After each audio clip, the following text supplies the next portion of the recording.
Good morning to all. आज हम class 7 के फर्स्ट चैप्टर का जो बचा हुआ पार्ट है उसको लेंगे।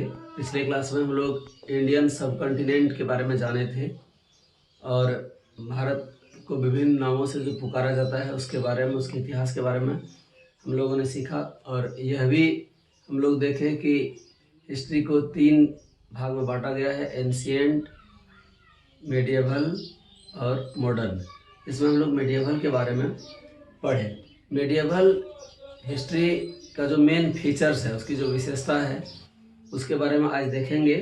उसके पहली विशेषता यह है कि मेडिएवल पीरियड को 2 भाग में बांटा गया है, एक अर्ली और दूसरा लेटर। अर्ली में 8th सेंचुरी से लेकर के 13th सेंचुरी तक और लेटर में 13th से लेके 18th सेंचुरी तक। कुल 1000 वर्षों का यह काल है जिसको कि 2 भाग में बांटा गया है। ये इसका पहला फीचर है। कल्चर, जैसे वेस्टर्न और सेंट्रल एशियन, इसका इन्फ्लुएंस, इसका प्रभाव यहाँ की संस्कृति पर मेडिएवल पीरियड में पड़ना शुरू हुआ। इसके बाद नेक्स्ट जो इसका फीचर है उसको हम लोग देखेंगे। Many sources to reconstruct history,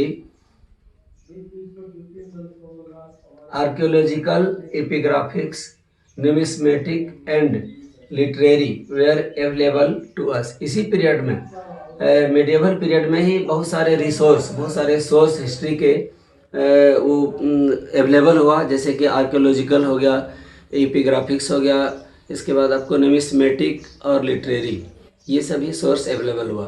next point, the rulers of Delhi Sultanat and Mughal came from other side. Medieval period में बहुत सारे फॉरेन रूलर्स, विदेशी आक्रमणकारी एक शासक के रूप में यहाँ आए, जैसे दिल्ली सल्तनत को हम लोगों ने देखा। फिर मुगल पीरियड में और सारे जो अदर साइड से जो आक्रमणकारी इन्वेडर सब आए और यहाँ रूलिंग किए। तो यह भी आपको मेडिएवल पीरियड का एक फीचर्स है और इसी में ये देखा गया। इसके बाद नेक्स्ट पॉइंट है कि rise of the British power. Medieval period में ही ब्रिटिश पावर का एक तरह से उदय हुआ, शुरुआत वहीं से होती है। सर थॉमस रो यहाँ आते हैं व्यापार की अनुमति के लिए, फिर धीरे धीरे वो कंपनी का शासन यहाँ होता है, फिर धीरे धीरे फिर फुल्ली ब्रिटिश गवर्नमेंट यहाँ आ जाता है। तो ये सारे फीचर्स भी मेडिएवल पीरियड में आते हैं। इसके बाद आर्कियोलॉजिकल सोर्स जो भी है, जैसे आर्कियोलॉजिकल सोर्स में जैसे कि आपको खुदाई के द्वारा कि the objects excavated are few but protected monuments are many. बहुत सारे जो खुदाई के द्वारा जो आपको रिसोर्स प्राप्त हुए, इतिहास को जानने का साधन प्राप्त हुआ, वो तो बहुत ही कम थे, लेकिन बहुत ऐसे जो मोन्यूमेंट्स हैं, स्मारक इत्यादि, वो सब इतिहास को जानने के लिए एक सफिशिएंट नॉलेज देने वाले साधन मिले। यह भी मेडिएवल पीरियड में ही हम इसको देखते हैं।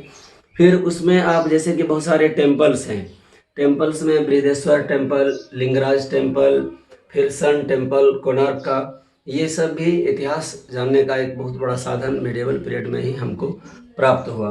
मॉस्क, जैसे क्वातुल इस्लाम, जामा मस्जिद, फोर्ट जैसे रेड फोर्ट, आगरा फोर्ट आदि, ये सब भी हम मेडिएवल पीरियड में ही, शासन के दौरान ही हम देखते हैं और उससे हमको बहुत सारी जानकारी प्राप्त होती है। फिर चित्तौड़ का किला और टॉम, जैसे कि आपको हुमायूं का टॉम, फिर आपको अकबर का टॉम, फिर ताजमहल आदि, तो ये सब चीज़। फिर आपको पैलेस में देखिए जोधपुर में, जोधपुर, जैसलमेर, ये सब, और कुतुब मीनार इत्यादि। तो बहुत सारे संसाधन, बहुत सारे रिसोर्स मेडिएवल पीरियड में इतिहास जानने के लिए हमको पर्याप्त साधन प्राप्त हुआ। इसके बाद एपिग्राफिक्स और न्यूमिस्मेटिक, शिलालेख और सिक्के। इस काल के जो शिलालेख थे और सिक्के थे, यह भी मेडिएवल हिस्ट्री को जानने का एक पर्याप्त स्रोत साबित हुआ। इससे बहुत सारी जानकारियाँ इतिहासकारों को मिली और हमको इससे जानकारी मिलती है। फिर आप लिटरेरी में आइए, ये सब पॉइंट आप बना सकते हैं, पॉइंट बना करके लिख लेंगे। ये लिटरेरी में, साहित्यिक स्रोत में, जैसे धार्मिक साहित्य, ब्राह्मण ग्रंथ, वेद, पुराण, उपनिषद आदि, इससे भी हमको इतिहास की जानकारी मिलती है। तो ये मेडिएवल पीरियड का विभिन्न फीचर्स को हम लोगों ने देखा। इसके बाद एक टॉपिक इसमें आपका बचा हुआ है इस चैप्टर में, जो है कि मेजर हिस्टोरिकल ट्रेंड्स। तो ये जो हिस्टोरिकल ट्रेंड्स है, इसमें पहला है ओल्ड एंड न्यू रिलीजन। इसको हम देखते हैं कि बाहरी आक्रमणकारी जैसे ग्रीक्स एंशिएंट पीरियड में भारतीय धर्म को एडॉप्ट किया। जैसे कि बाहरी आक्रमणकारी आए, ग्रीक्स लोग यहाँ आए, तो उन्होंने क्या किया, भारतीय धर्म को, यहाँ की संस्कृति को, हिंदुइज्म को उन्होंने एडॉप्ट किया और उससे हिंदुइज्म और बुद्धिज्म को एडॉप्ट किया। इससे क्या हुआ, तो यूनान की संस्कृति में यहाँ की संस्कृति का समावेश हुआ, एक नई संस्कृति का विकास हुआ। यह एक ट्रेंड के रूप में आप देख सकते हैं। और फिर तुर्क, अफगान और मुगल मिडिवल पीरियड में अपने कल्चर को लाए। तुर्क भी आए, मुगल भी आए, अफगान भी आए, और वो अपने कल्चर को लाए, वो ज़्यादा अपने कल्चर को यहाँ पर स्प्रेड किए। तो यह आप हिस्टोरिकल ट्रेंड के रूप में देख सकते हैं। फिर नेक्स्ट है कि composite culture, result of constant interaction, है ना, between old and new religion. तो इससे क्या होता है कि दोनों उधर के कल्चर से और यहाँ के कल्चर से एक कंपोजिट कल्चर डेवलप करता है, हिस्टोरिकल ट्रेंड के रूप में इसको भी देख सकते हैं। फिर stable peace for many centuries of Delhi, जैसे कि आप देख सकते हैं कि मिडिवल पीरियड में एक स्टेबल पीस, मतलब इसका अर्थ ये हुआ जैसे दिल्ली सल्तनत है तो बहुत दिन तक सल्तनत कालीन शासन चलता रहा, तो एक स्टेबिलिटी आई। फिर आप मुगल पीरियड में देख सकते हैं कि मुगल का जो शासन चला तो उसका भी एक लंबा समय तक शासन चला, तो इससे भी एक स्टेबिलिटी आई। यह भी एक फीचर के रूप में आप देख सकते हैं, हिस्टोरिकल ट्रेंड के रूप में देख सकते हैं। सूफीज्म और भक्ति मूवमेंट, ये दोनों जो है ग्रेट धार्मिक आंदोलन भी इसी समय में उसका प्रचार प्रसार हुआ, और इसको भी हिस्टोरिकल ट्रेंड के रूप में हम देख सकते हैं।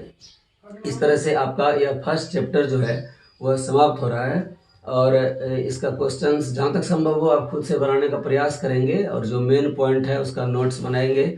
और फिर नेक्स्ट क्लास में हम लोग न्यू किंग्स एंड किंगडम्स इस पर विचार करेंगे।